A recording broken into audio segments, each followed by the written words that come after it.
About 40 minutes away from the start of tonight's volunteer jam at Bridgestone Arena. Pleasure to welcome, the resume's pretty lengthy. Stand-up comedian, actor, voice artist, platinum recording artist. That sounds pretty good, too. 4-time Billboard Award winner. That's right. 2-time Grammy nominated. Oh, you got the whole run. Very nice. Appeared twice in 1996 on the Walmart Wall of Bad Checks. A lot of people forget that one.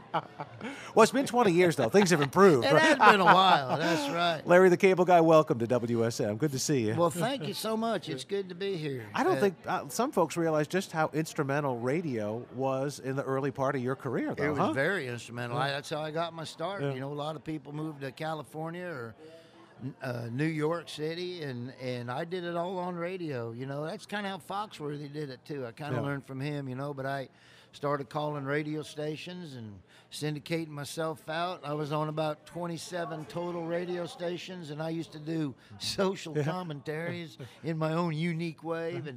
And at one point, at the peak of my career there, I was on 27 stations, and I called them every day, 5 days a week for 13 years. And I just got "get her done." I got that phrase pretty much established in about 41 states. But I tell you what, that'll keep you sharp, though. I mean, day after day after day. Well, you always. The reason I liked it, I started out just doing it as a joke, you know, because it was fun to do. But one of the reasons I did, you know, I did 27 stations. I was paid by 5 of them. But the payoff was I'd go into they would promote my shows when I go to the States. But the payoff for me was it was just forced me to write material because I had to be funny every morning. So, you know, I'd work comedy clubs. You know, a lot of people would go out after and go to the bar or go to the nightclub or down to the country bar or something. And I wouldn't. I'd always go back to where we were staying, and I'd open a notebook, and I'd write commentaries all night. And then I'd have to get up at 5:30 in the morning. And if I was on the West Coast, I'd have to get up at 3:30 in the morning. And then I had to do my stuff on radio stations. So it taught me a good work ethic, you know, and it helped me to write and develop my craft, whatever it is I do.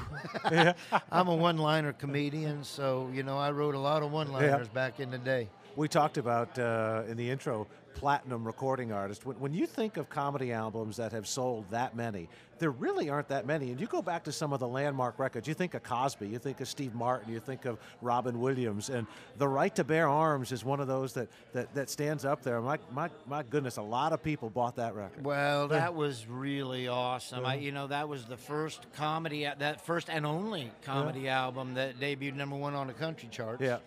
And it debuted in the top 10 of the pop charts that week. I'll never forget that week. That was a crazy week. But my fans are awesome fans. You know, comedy isn't rocket science.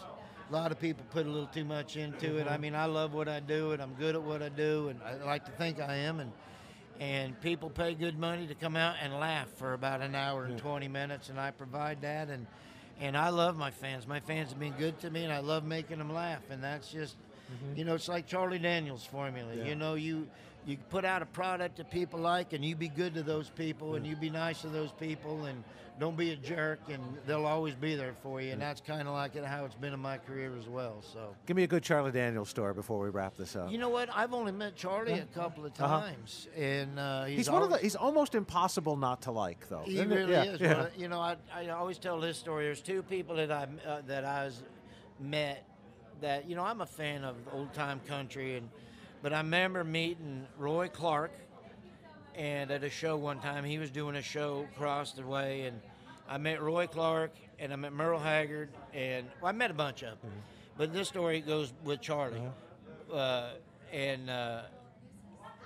You always meet somebody, and you just hope and pray that they fit the image that you have of them when you meet them, because they put off a certain image.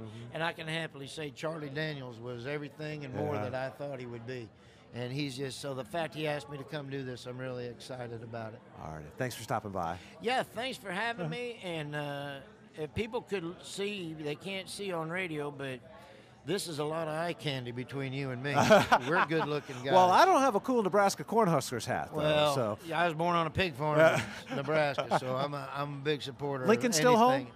You know, I just moved there from Florida. Okay. Yeah, I wanted to raise my kids there because Yeah. I grew up on a farm there in a small town, and so that's where I took my family. All right. Well, I'm a Miami grad, so I remember the 1984 Orange Bowl, one of the great college football games ever played. Oh, my gosh, don't ever We got the better of that, but it really was one of the great games. Don't ever bring that up to me again. Hey, let me tell you about Miami. A lot of people go, Miami, there ain't no rednecks in Miami. Well, evidently, they ain't never been to Davie before that. Oh, yeah. Florida's one big redneck state. Oh, you got that. You get out of Boca, and you get out of Broward, you get out of Palm Beach. Everything north. Yeah. That's right. Or west, west of Miami. Yep. That's pretty podunk. Hey, it's Charlie Mattos from Coffee Country and Cody. For more videos like this, click that subscribe button below.